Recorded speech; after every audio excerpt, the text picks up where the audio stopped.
Dans le prochain épisode de Un si grand soleil. Tandis que Steve tend un piège à Marvin, Arthur aide Jennifer. Attention, les paragraphes qui suivent contiennent des spoilers sur l'épisode d'Un si grand soleil diffusé demain soir sur France 2. Si vous ne voulez rien savoir, ne lisez pas ce qui suit. Mercredi 5 janvier dans Un si grand soleil. Steve tend un piège à Marvin après avoir appris que Virgile était avec Manu. Eve rencontre son ex-compagnon et lui reproche de s'être moqué d'elle. Bien qu'il tente de s'expliquer, la professeure de français exige de savoir pourquoi Manu est à l'hôpital avec une balle dans l'abdomen. Au pied du mur, Virgile raconte que s'il avait dit à la police qu'il était avec Manu le soir du 31, il aurait été obligé de leur dire pourquoi il gardait une voiture avec des tableaux volés. Tôt ou tard, les autorités seraient alors remontées jusqu'à Elsa et auraient compris que lui et Manu avaient aidé la fugitive. Il a donc préféré se taire pour protéger son ami.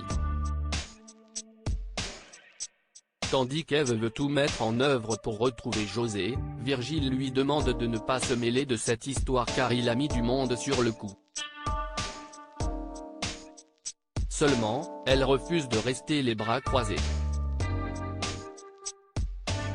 Pendant ce temps, l'enquête piétine.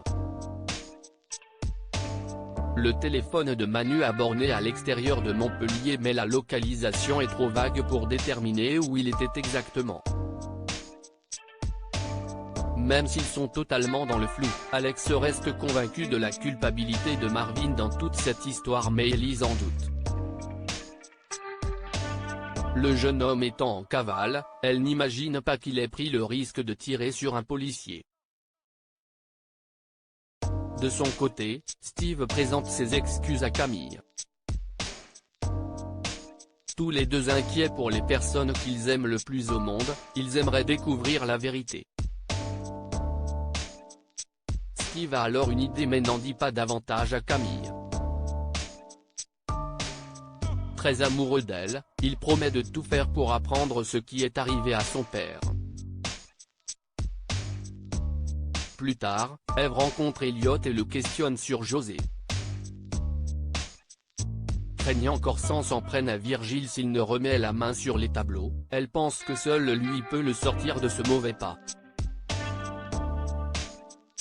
Après avoir promis à sa mère d'essayer de l'aider, Elliot s'empresse de rentrer chez lui pour cacher les tableaux. Virgile informe quant à lui Blamont qu'il doit s'absenter quelques jours du camping puis le somme de garder le silence si quelqu'un venait à poser des questions sur lui ou Manu. L'ancien gérant du camping jure de ne rien dire. Mais Orsan débarque au camping. Face à ces menaces, Blamont finit par lâcher qu'il a vu le père de Léa dans la matinée. Cependant, Orsan s'intéresse également à Eve et le questionne à son sujet. En fin de journée, Steve donne rendez-vous à son frère à l'endroit où il a l'habitude de taguer et l'informe que la police le soupçonne d'avoir tiré sur Manu. Tandis qu'il lui demande ensuite si c'est vrai, Marvin garantit que non. Lorsque la police débarque pour l'arrêter, Steve s'excuse et Marvin comprend qu'il s'est fait piéger. Arthur aide Jennifer à l'hôpital, Tim et Arthur croisent Jennifer. Ayant bien remarqué que son ami avait craqué pour la nouvelle aide-soignante, Tim n'hésite pas à la taquiner. Par la suite, le fils Bastide tombe sur Jennifer en train de réviser dans la salle de repos. Comme elle a besoin de quelqu'un pour l'interroger, elle sollicite son aide. Ce dernier accepte avec plaisir et lui donne donc rendez-vous à l'heure du déjeuner. Après avoir révisé, Jennifer le remercie et il profite de ce moment pour la féliciter de réussir à mener ses études en parallèle de son travail. Non loin de là, Janet annonce à Tim qu'ils vont devoir lui faire une IRM car ses radios ont révélé que le muscle de sa jambe était un peu atrophié. Démoralisé par son état de santé, il craint de ne plus jamais pouvoir faire de vélo et de mettre en péril la boîte de coursier montée avec son ami.